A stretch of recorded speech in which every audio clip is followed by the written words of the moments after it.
A beloved community member in Poway died in a house fire.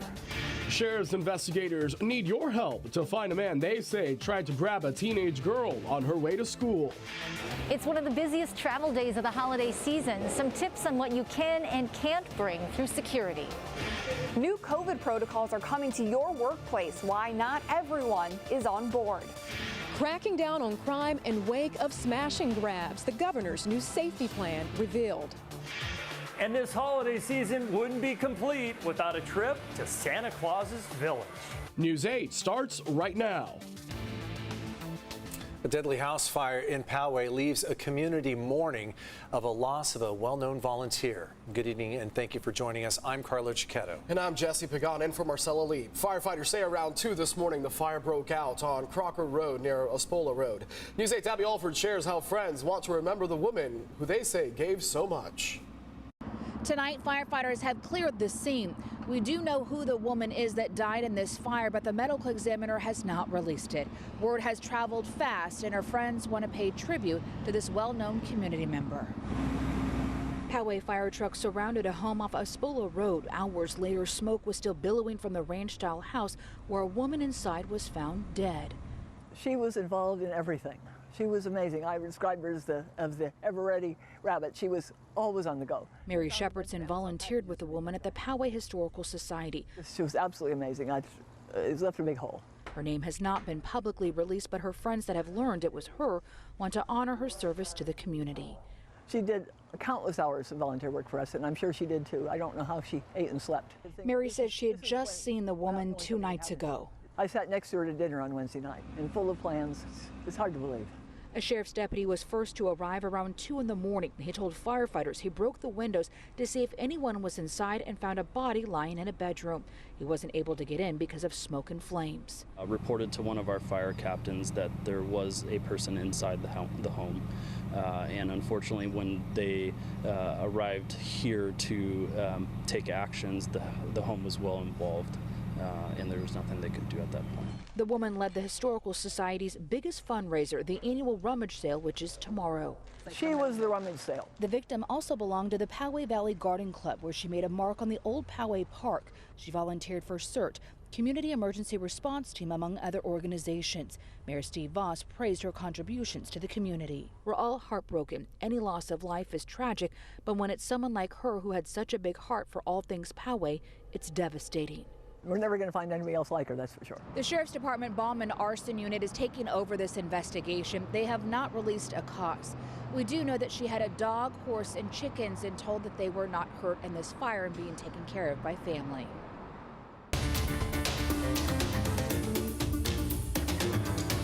Investigators are asking for the public's help to find a man they say tried to kidnap a teenager in North County this week. Take a look at this sketch that they just released. Vista Sheriff's deputies say the man resembling this illustration tried to kidnap a Roosevelt Middle School student Monday morning near West Los Angeles Drive and Georgia Lane. He is described as a thin Hispanic man with spiky brown hair. He was wearing a black sweatshirt, black jeans, black sunglasses, and a black scarf or mask. If you have any information, please call the San Diego Sheriff's Department or Crime Stoppers.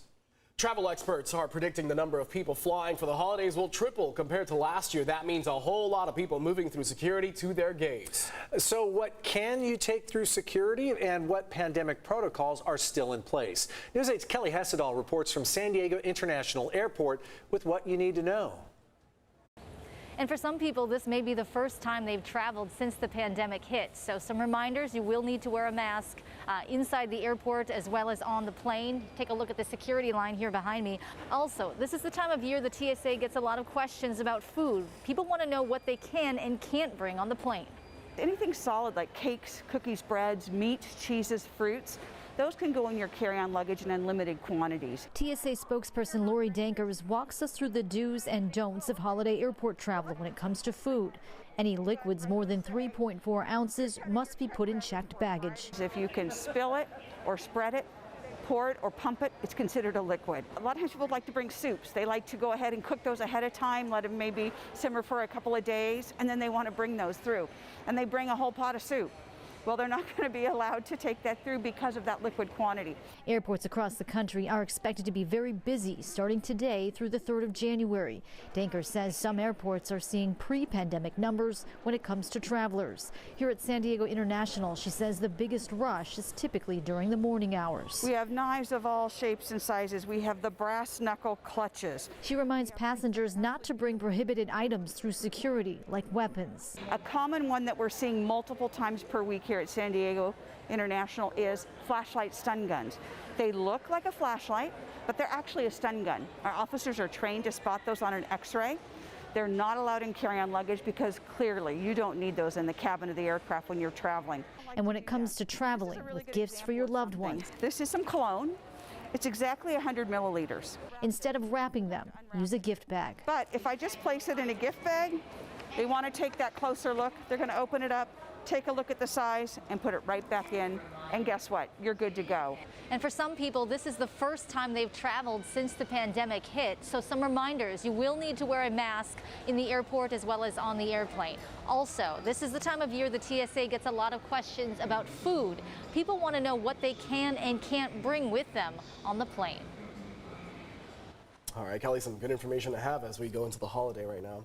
Meantime, County Health is reporting 1,032 new COVID-19 infections and 7 additional deaths. This comes as a new indoor mask mandate takes effect and Omicron cases go up nationwide. The CDC is now recommending the Pfizer and Moderna COVID-19 vaccines over the Johnson & Johnson shot, following the guidance of a CDC panel.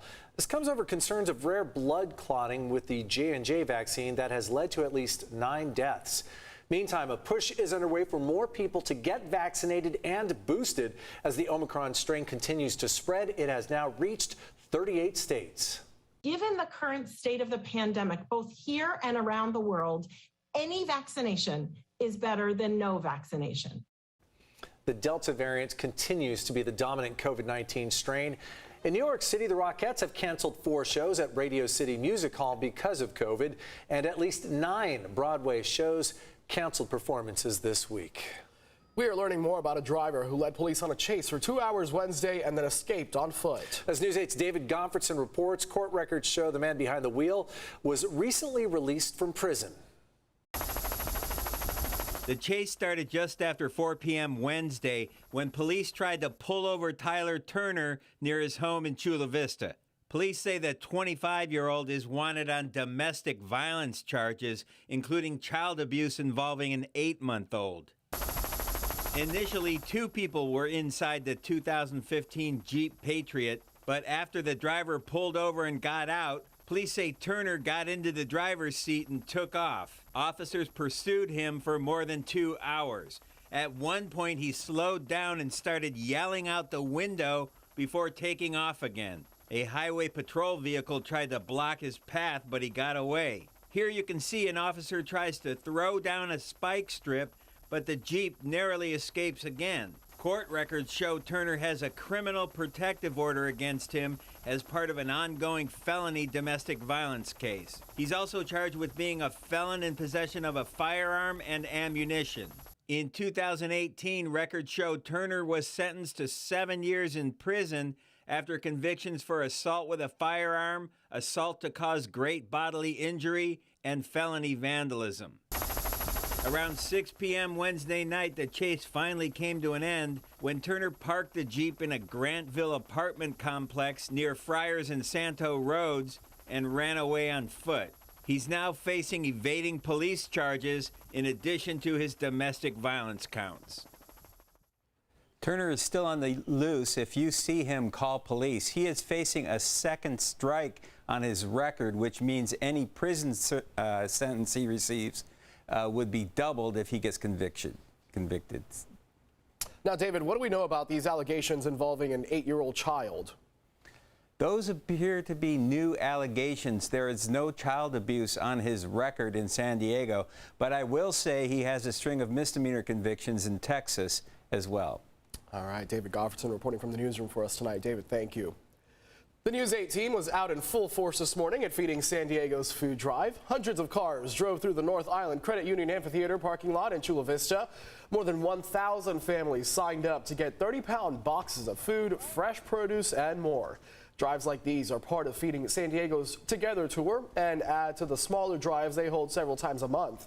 Feeding San Diego employees say the need right now is critical. These are people like we know, our neighbors, that are just kind of thinking, if I did go through that drive-through line, that would really help me, because that would help me pay another bill, or just seeing all those numbers in your head of all the expenses coming your way. And so we just always want people to know that this food it's open to anyone in need. During the event, our stations CBS 8 and CW San Diego, as well as the Tegna Foundation, presented Feeding San Diego with an $11,000 check to help with future food giveaways. If you'd like to sign up for the next one, or if you're interested in volunteering, a link to Feeding San Diego's website is up on our website, cbs8.com. Just click on this story. And it was a good day to get out there. A lot of grateful people driving up, happy to fill a need. Yeah, and it's always a good time to meet people out there. It is. To be able to give people something that, absolutely. We're fortunate to be able to take part in that. Thank you to Feeding San Diego.